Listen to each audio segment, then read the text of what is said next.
साथियों, बिहार जहाँ पर बौद्ध और जैन धर्म जन्मा और फला फूला।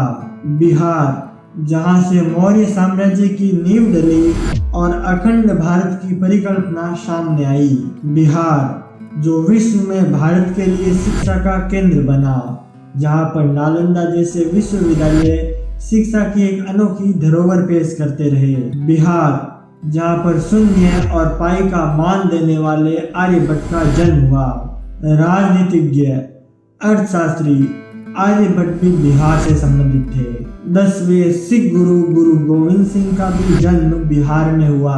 फणीश्वरनाथ रेणु, नागार्जुन और रामधारी सिंह दिनकर जैसे महान साहित्यकारों को भारत में बिहार ने दिया। महात्मा गांधी का भारत में पहला आंदोलन बिहार के चंपारण से शुरू हुआ।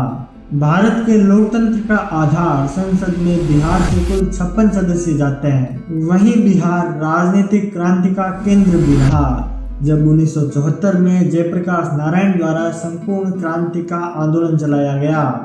बिहार विश्व के 90% मखाने का और भारत में 71% लीची का उत्पादन करता है।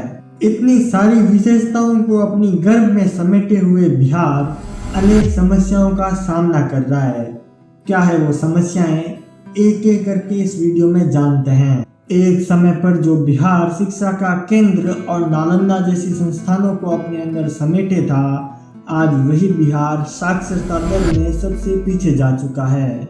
बिहार में सबसे ज्यादा बच्चे स्कूल में ही ड्रॉप आउट हो जाते हैं। वहीं सिविल सर्विसेज में सबसे ज्यादा ऑफिसर बिहार से आते हैं। बिहार में शिक्षा का स्तर नीचे होने के कारण कौशलता दर भी कम हो चुकी है। तुलनात्मक रूप से बिहार में किसी काम को कराने के लिए ज्यादा लोगों की आवश्यकता होती है, क्योंकि बिहार के लोग या फिर ये कहें कि बिहार का युवा कौशल के मामले में काफी पीछे छूट चुका है। बिहार के लोगों को या चाहिए सरकारी नौकरी या फिर ज्यादातर बिहार के लोग हमें लेबर क्लास में देखने को मिलते हैं। वहीं शिक्षा में कमी एक और समस्या की नींव डालती है, महिला सहभागिता में कमी। बिहार में घर चलाने में महिलाओं का सहयोग ना के बराबर होता है और इन सारी कमियों के बीच सोने पर सुहागे का काम करता है जनसंख्या दबाव। भारत में सर्वाधिक जनसंख्या घनत्व वाला राज्य बिहार है। बिहार में प्रति वर्ग किलोमीटर में 1338 लोग रहते हैं। बिहार के युवाओं के कौशल की कमी के कारण यहाँ पर उद्योग ठहरते नहीं। उद्योगों का न ठहरना सिर्फ कौशल का कारण नहीं, बल्कि यहाँ की सरकार की खराब नीतियाँ भी है। कम उद्योग और कम शिक्षा के कारण बिहार के युवा मजबूर हो जाते हैं कि उन्हें दूसरे राज्यों में जाकर काम करना पड़ता है ताकि वो अपने जीवन का निर्वाह कर सकें।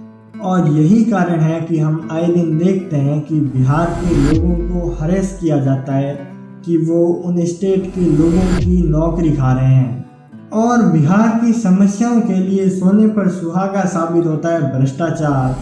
79% लोग जो बिहार में उद्योग करते हैं, उनका मानना है कि बिहार में जटिल प्रक्रिया भ्रष्टाचार को बढ़ावा दे रही है। रिश्वत और घूस बिहार को अंदर से खोखला करता जा रहा है। और इन सभी खबरों के साथ हमें बिहार में आए दिन सुनने को मिलता है कि ये पुल, ये सड़क और ये तालाब चोरी हो गया। बिहार में गुंडा राज और क्राइम रेट भी काफ़ी ज़्यादा है। और फिर हमें देखने को मिलते हैं चारे घोटाले और ज़मीन घोटाले, जो बिहार की मजबूती पर चार लगा देते हैं। साथियों, यह है वाई बिहार इज कोलैप्सिंग का पार्ट 1, जिसमें हमने देखा बिहार का सुनहरा इतिहास और जाना कि बिहार के लोग किन किन समस्याओं का सामना कर रहे हैं। बिहार में चुनाव सर पर है। अगले एपिसोड में बात करेंगे कि कौन सी पार्टी किन मुद्दों को लेकर चुनाव में लड़ रही है, कौन से मुद्दे असल समस्याओं को सुलझा रहे हैं और क्या वो झूठे वादे कर रहे हैं, प्रैक्टिकली कैसे पॉसिबल है। साथियों, मैं हूँ सुरेंद्र। मिलते हैं अगले पार्ट में। तब तक के लिए keep learning, improving and shining of.